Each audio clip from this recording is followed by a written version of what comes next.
রবীন্দ্রনাথ ঠাকুরের লেখা একটা খুবই গুরুত্বপূর্ণ গল্প হচ্ছে শাস্তি। এই গল্পটি আমি আজ প্রথম পরিচ্ছদ অর্থাৎ পার্ট 1 পড়াবো।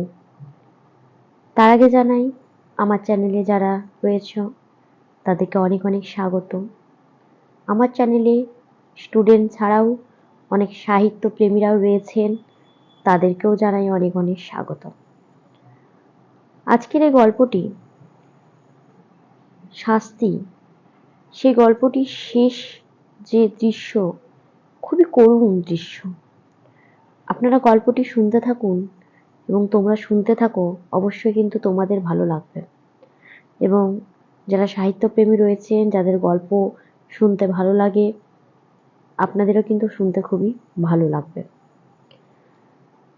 দুঃখীরাম রুই এবং ছিদাম রুই দুই ভাই সকালে যখন দা হাতে লইয়া জন খাটিতে বাহির হইল, তখন তাহাদের দুই স্ত্রীর মধ্যে বকাবকি চেঁচামেচি চলিতেছে। কিন্তু প্রকৃতির অন্যান্য নানাবিধ নিত্য কলরবের ন্যায় এই কোলাহল পাড়াশুদ্ধ লোকের অভ্যাস হয়ে গেছে।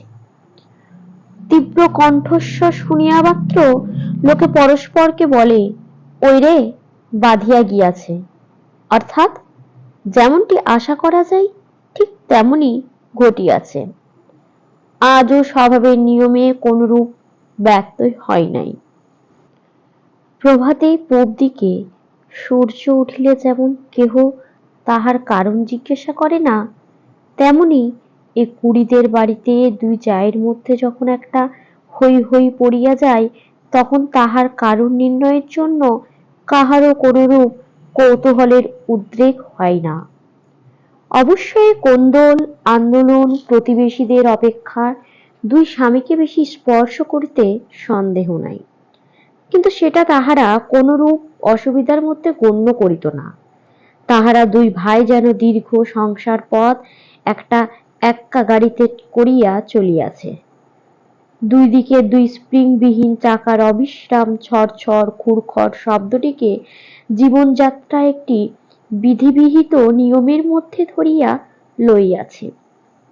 বরঞ্চ ঘরে যে দিন কোনো শব্দমাত্র নাই, সমস্ত থমথম ছমছম করিতেছে, সেদিন একটা আসন্ন অনৈসর্গিক উপদ্রবের আশঙ্কা জন্মিত। সেদিন যে কখন কি হইবে তাহা কেহ হিসাব করিয়া বলিতে পারিত না।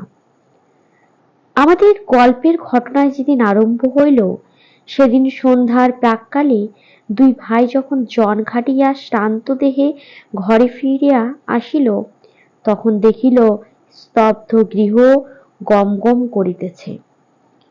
বাহিরেও অত্যন্ত গুমট। দুই প্রহরের সময় খুব এক পশলা বৃষ্টি হইয়া গিয়াছে। এখনো চারিদিকে মেঘ জমিয়া আছে, বাতাসে লেশ মাত্র নাই। বর্ষার ঘরের চারিদিকে জঙ্গল, চারিদিকে আগাছলা অত্যন্ত বাড়িয়া উঠিয়াছে। সেখান হইতে এবং জলময় পাতের ক্ষেত হইতে সিক্ত উদ্ভিজ্জের ঘন গন্ধ বাষ্প চতুর্দিকে একটি নিশ্চল প্রাচীরের মতো জমাট হইয়া দাঁড়াইয়া আছে। গোয়ালের পশ্চাৎবর্তী ডোবার মধ্যে হইতে ভেক ডাকিতেছে এবং ঝিল্লিরে সন্ধ্যার নিস্তব্ধ আকাশ একেবারে পরিপূর্ণ।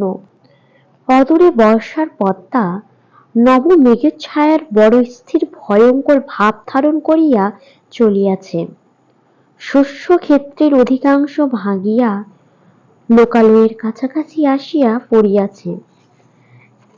এমনকি ভাঙনের ধারে দুই চারিটা আম কাঁঠাল গাছের শিকড় বাহির হইয়া দেখা দিয়াছে, যেন তাহাদের নিরুপায় মুষ্টির প্রসারিত অঙ্গুলিগুলি শূন্য একটা কিছু অন্তিম অবলম্বন আঁকড়িয়া ধরিবার চেষ্টা করিতেছে।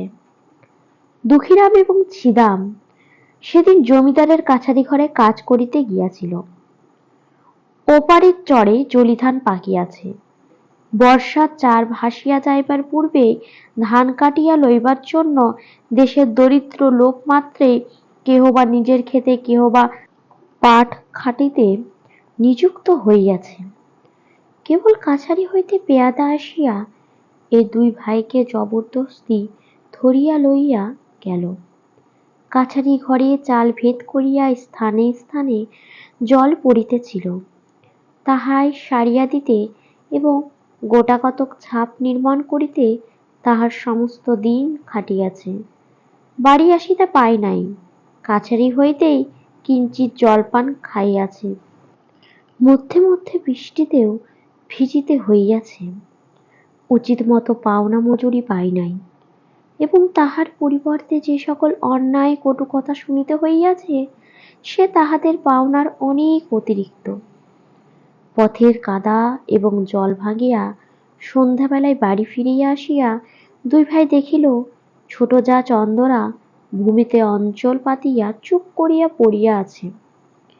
আজিকার এই মেঘলা দিনের মতো সেও মধ্যাহে প্রচুর অশ্রু বর্ষণপূর্বক সায়াহের কাছাকাছি ক্ষান্ত দিয়া অত্যন্ত গুমট করিয়া আছে। আর বড় যা রাধা মুখটা মস্ত করিয়া দাওয়ায় বসিয়াছিল। তাহার 1.5 বছরের ছোট্ট ছেলেটি কাঁদিতেছিল। দুই ভাই যখন প্রবেশ করিয়া দেখিল উলঙ্গ শিশু প্রাঙ্গণের এক পার্শ্বে চিত হইয়া পড়িয়া ঘুমাইয়া আছে। ক্ষুধিত দুঃখীরাম আর কাল বিলম্ব না করিয়া বলিল, ভাত দে। বড় বউ বারুদের বস্তা স্ফুলিঙ্গ পাত্রের মতো এক মুহূর্তে তীব্র কণ্ঠস্বর আকাশ পরিমাণ করিয়া বলিয়া উঠিল, ভাত কোথায় যে ভাত দিব? তুই কি চাল দিয়া গিয়াছিলি? আমি কি নিজে রোজগার করিয়া আনিব? সারাদিনে শ্রান্তি লাঞ্ছনার পর অন্নহীন নিরানন্দ অন্ধকার ঘরে প্রজ্বলিত ক্ষুধানলে গৃহিণীর রুক্ষ বচন, বিশেষত শেষ কথাটার গোপন কুৎসিত শ্লেষ দুঃখীরামের হঠাৎ কেমন একেবারেই অসহ্য হইয়া উঠিল। ক্রুদ্ধ ব্যাঘ্রের ন্যায় গম্ভীর গর্জনে বলিয়া উঠিল, কি বললি? বলিয়া মুহূর্তের মধ্যে দা লইয়া কিছু না ভাবিয়া একেবারে স্ত্রীর মাথায় বসাইয়া দিল। রাধা তাহার ছোট জায়ের কোলের কাছে পড়িয়া গেল এবং মৃত্যু হইতে মুহূর্তে বিলম্ব হইল না। চন্দরা রক্তসিক্ত বস্ত্রে কি হলো গো বলিয়া চিৎকার করিয়া উঠিল। ছিদাম তাহার মুখ চাপিয়া ধরিল। দুঃখীরাম দা ফেলিয়া মুখে হাত দিয়া হতবুদ্ধির মতো ভূমিতে বসিয়া পড়িল। ছেলেটা জাগিয়া উঠিয়া ভয়ে চিৎকার করিয়া কাঁদিতে কাঁদিতে লাগিল।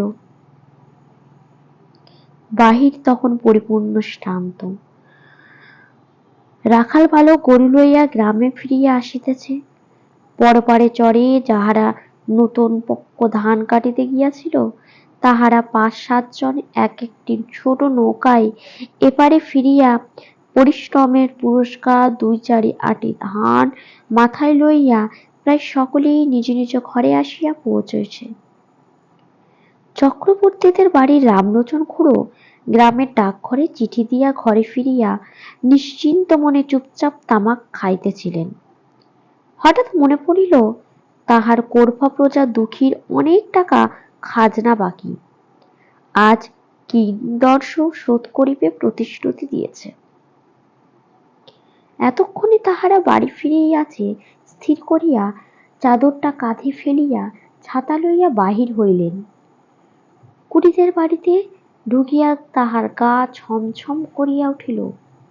দেখিলেন ঘরে প্রদীপ জ্বালা হয় নাই। অন্ধকার দাওয়ায় 2-4টা অন্ধকার মূর্তি অস্পষ্ট দেখা যাইতেছে। রহিয়া রহিয়া দাওয়ার এক কোণ হইতে একটা অস্ফুট রোদন উচ্ছ্বসিত হইয়া উঠিতেছে এবং ছেলেটা যত মা মা বলিয়া কাঁদিয়া উঠিতে চেষ্টা করিতেছে ছিদাম তাহার মুখ চাপিয়া ধরিতেছে।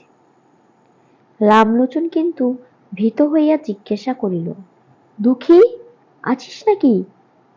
দুঃখী এতক্ষণ প্রস্তর মূর্তির মতো নিশ্চল হইয়া বসিয়াছিল।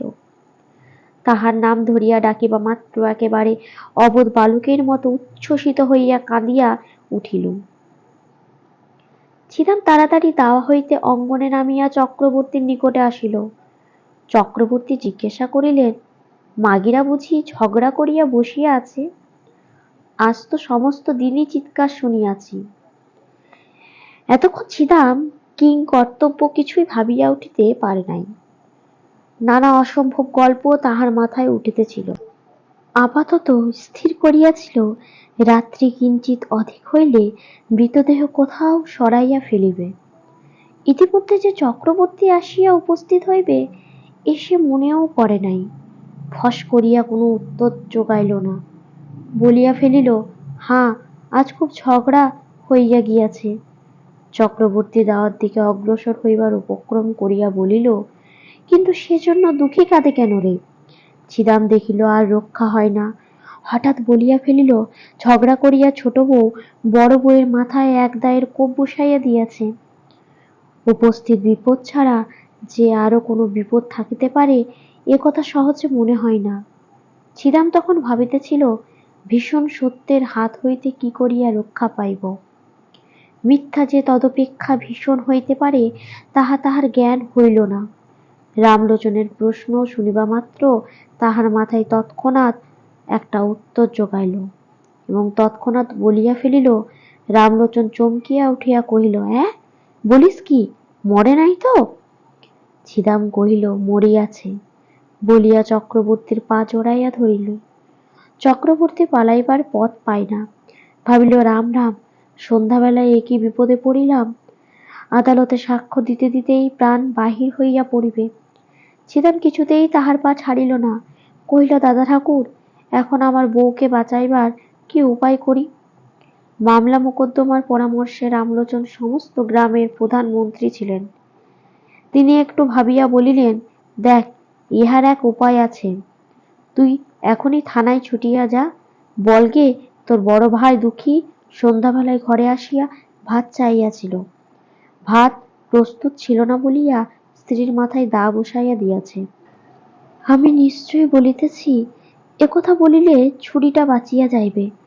ছিদামের কণ্ঠ শুষ্ক হইয়া আসিল, উঠিয়া কহিল, ঠাকুর, বউ গেলে বউ পাইব, কিন্তু আমার ভাই ফাঁসি গেলে আর তো ভাই পাইব না।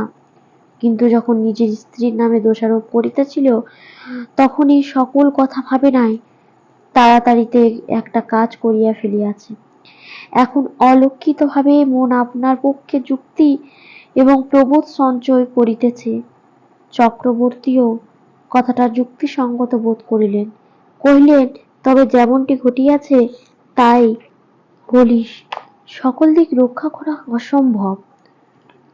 বলিয়া রামলোচন অবিলম্বে প্রস্থান করিল এবং দেখিতে দেখিতে গ্রামে রাষ্ট্র হইল যে কুড়িদের বাড়ির চন্দরা রাগারাগি করিয়া তাহার বড় জায়ের মাথায় দা বসাইয়া দিয়াছে।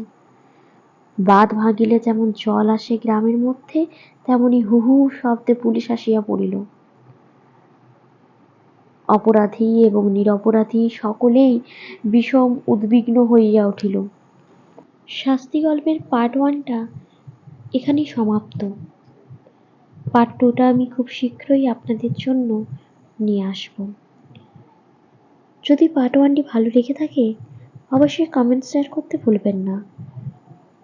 আমার চ্যানেলে শাস্তি গল্প ছাড়াও অনেক রবীন্দ্রনাথ ঠাকুরের গল্প রয়েছে এবং মোটিভেশন অনেক ভিডিও রয়েছে। আপনারা যদি না দেখে থাকেন অবশ্যই গিয়ে দেখে নেবেন। চ্যানেলটি ভালো লাগলে সাবস্ক্রাইব করতে ভুলবেন না।